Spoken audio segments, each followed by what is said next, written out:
नमस्कार। आज हम जे कृष्णमूर्ति के ध्यान पर जो अनूठे विचार हैं उन पर थोड़ी गहराई से बात करने वाले हैं। ये जानकारी उनकी किताब ध्यान, जो मेडिटेशंस का हिंदी अनुवाद है, उस पर आधारित है। हाँ, और देखिए, आमतौर पर हम ध्यान को समझते हैं कोई खास तरीका, कोई अभ्यास। बिल्कुल।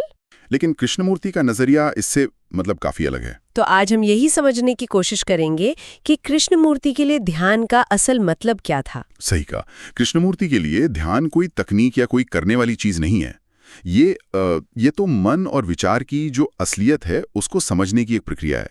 एक तरह की गहरी जागरूकता कह सकते हैं। और यहीं पर बात थोड़ी दिलचस्प हो जाती है। कृष्णमूर्ति तो यहाँ तक कहते हैं कि ध्यान करने की जो हम जानबूझकर कोशिश करते हैं, हाँ, कोई तरीका अपनाते हैं, वो असल में ध्यान को होने ही नहीं देता। वो कहते हैं जानबूझकर और सोच समझकर किया जाने वाला ये प्रयास हमेशा संस्कारबद्ध मन की सीमा में ही होता है। ध्यान करने की सारी चेष्टा और सारा आयोजन ध्यान का निषेध है। ये समझना थोड़ा मुश्किल है कि कोशिश करना ही रुकावट कैसे। हाँ, ये विरोधाभास जैसा लगता है। सही कहा आपने। देखिए, कृष्णमूर्ति का तर्क ये है कि ये जो कोशिश है ये उसी मन से आती है जो पहले से भरा हुआ है हमारी समस्याओं से, डर से, इच्छाओं से, जिसे वो संस्कारबद्ध मन कहते हैं। मतलब हमारी पुरानी आदतें, विश्वास, अनुभव, वो सब। अच्छा। तो इस सीमित दायरे से की गई कोई भी कोशिश हमें उससे बाहर कैसे ले जा सकती है। उनके लिए ध्यान का मतलब है विचार का अंत हो जाना। ये नहीं कि विचारों को जबरदस्ती रोको या कंट्रोल करो। जब विचार अपने आप शांत होता है तब एक बिल्कुल अलग आयाम खुलता है जो समय के पार है। विचार का अंत, ये सुनने में थोड़ा क्रांतिकारी सा लगता है। क्या इसका मतलब है कि हमें सोचना बंद कर देना है? नहीं, ऐसा नहीं कि सोचना बंद करना है, बल्कि ये समझना है कि विचार काम कैसे करता है, उसकी सीमाएं क्या हैं। जब ये समझ गहरी होती है तो विचार खुद ब खुद अपनी जगह पर सिमट जाता है और फिर वो जबरदस्ती वाली शांति नहीं बल्कि एक सहज मौन उभरता है। अच्छा। इसी अवस्था को कृष्णमूर्ति ध्यानपूर्ण मन कहते हैं, जो कल्पना से भी परे है, शांत है, और यही उनके लिए धार्मिक मन है, जो किसी मंदिर, मस्जिद या किसी संस्था से बंधा हुआ नहीं है। बिल्कुल। और इसी अवस्था से वो कहते हैं प्रेम का विस्फोट होता है। प्रेम का विस्फोट? हाँ, ऐसा प्रेम जिसमें कोई बंटवारा नहीं, कोई मैं और तुम की दीवार नहीं। तो अगर ध्यान कोई अलग से करने वाली क्रिया या एक्टिविटी नहीं है, तो फिर ये रोजमर्रा की जिंदगी में कैसे आता है? बिल्कुल सही सवाल। कृष्णमूर्ति के अनुसार ध्यान जीवन से कटा हुआ है ही नहीं। जीवन ही ध्यान बन सकता है अगर उसमें पूरी जागरूकता हो। जागरूकता? हाँ, जैसा वो कहते हैं, जब आप स्वयं का निरीक्षण करते हुए अपने बारे में सीखते हैं, किस तरह आप खाते पीते हैं, किस ढंग से आप चलते फिरते हैं, क्या बातचीत और गपशप करते हैं, आपका ईर्ष्या करना, नफरत करना, जब आप अपने भीतर और बाहर की इन सारी चीजों के प्रति सजग और सचेत होते हैं बिना किसी काट छाट के, तो ये ध्यान का ही अंग है। अच्छा, मतलब अपने हर काम, हर भावना के प्रति बस जागरूक होना, बिना उसे अच्छा बुरा कहे। बिल्कुल, बिना किसी चुनाव या फैसले के। उन्होंने इसकी तुलना बारिश की बूंद से भी की है। हाँ, पढ़ा था मैंने। हाँ, कि उसके बिना दिल रेगिस्तान बन जाता है। हाँ, बिल्कुल। पर ये जब पारंपरिक ध्यान की विधियां हैं, गुरु हैं, तकनीकें हैं, उनसे तो ये बहुत अलग है।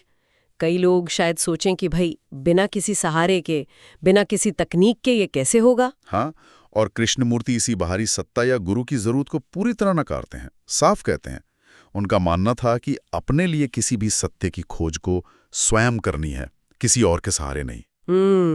ये जो तकनीकें हैं, पद्धतियां हैं, या फिर खास तरह के अनुभव ढूंढना, जैसे कोई दिव्य अनुभव हो जाए, इन सबको वो जो है हमारी जो असलियत है, हमारी कंडीशनिंग, उससे भागने का एक तरीका मानते थे। पलायन। हाँ, पलायन। उनका कहना था हमेशा अधिकाधिक वृहद, गहरी और भावातीत अनुभूतियों की तलाश में रहना जो है उसकी वास्तविकता से एक तरह का पलायन है। असल चीज है वर्तमान क्षण की जो सच्चाई है उसका सामना करना, उससे भागना नहीं। उन्होंने मौन या चुप्पी पे भी काफी जोर दिया है। क्या ये वही चुप्पी है जो हम अभ्यास से लाने की कोशिश करते हैं, जैसे मेडिटेशन में बैठ गए और चुप हो गए? नहीं, वो ये वाली चुप्पी नहीं है जो थोपी जाए या अभ्यास से लाई जाए। ये वो मौन है जो विचार की प्रकृति और उसकी सीमाओं को समझने से अपने आप आता है, खुद ब खुद। अच्छा। और ये खालीपन नहीं है, ये बहुत सक्रिय है, जीवंत है। कृष्णमूर्ति तो मंत्र जाप जैसी विधियों को भी एक तरह का आत्मसम्मोहन मानते थे। Self hypnosis. हाँ, कि वो मन को शांत नहीं करता, बस सुला देता है। यहाँ महत्वपूर्ण है अवलोकन यानी ऑब्जर्वेशन, लेकिन एक खास तरह का अवलोकन जिसमें देखने वाला और देखी जाने वाली चीज का फर्क मिट जाए। दृष्टा ही दृष्टव्य है। बिल्कुल, यानी आप जिस चीज को देख रहे हैं, मान लीजिए गुस्सा, तो उसे देखने वाला जो मन है वो उस गुस्से से अलग नहीं है। ओह, ये समझना कि देखने वाला ही देखने का विषय है, ये तो काफी गहरा है। इसका जीवन में व्यवस्था और प्रेम से क्या संबंध बताया उन्होंने? हाँ, ये जुड़ा हुआ है। कृष्णमूर्ति के लिए ध्यान, व्यवस्था यानी ऑर्डर और प्रेम ये अलग अलग नहीं है।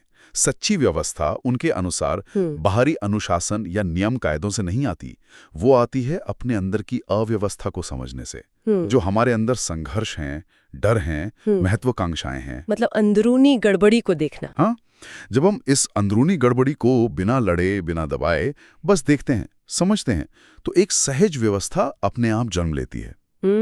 और प्रेम वो भी इसी समझ, इसी मौन और इसी स्वतंत्रता से उपजता है, किसी विचार या कोशिश से नहीं। जैसा उन्होंने कहा भी, प्रेम का प्रस्फुटन ही ध्यान है।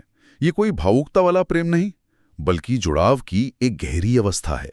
तो अगर हम संक्षेप में कहें, कृष्णमूर्ति का संदेश ये है कि ध्यान कोई तकनीक नहीं, बल्कि जीने का एक तरीका है। पूरी जागरूकता के साथ जीना, अतीत के बोझ से मुक्त होकर जीना और बिना किसी अंदरूनी लड़ाई के वर्तमान में जीना। हाँ, ये खुद को और अपने मन के काम करने के तरीके को गहराई से जानने की प्रक्रिया है। बिल्कुल सही कहा आपने। और अंत में एक विचार में छोड़ना चाहूंगा जो कृष्णमूर्ति के हवाले से है और सोचने पर मजबूर करता है। वो कहते हैं कि सच्चे ध्यान के लिए हर पल ज्ञात के प्रति मरना जरूरी है। ज्ञात के प्रति मृत होना ही ध्यान है। हाँ, इसका क्या मतलब हो सकता है? शायद ये कि हम अपने अतीत के मनोवैज्ञानिक बोझ के बिना जी सकें। हमारी यादें, हमारी चोटें, हमारी धारणाएं, इनके असर के बिना हर चीज को, हर रिश्ते को, हर पल को एकदम नई नजर से देखना। ये तो स्वतंत्रता का एक बहुत ही मौलिक विचार लगता है। हाँ, इस पे वाकई मनन किया जा सकता है।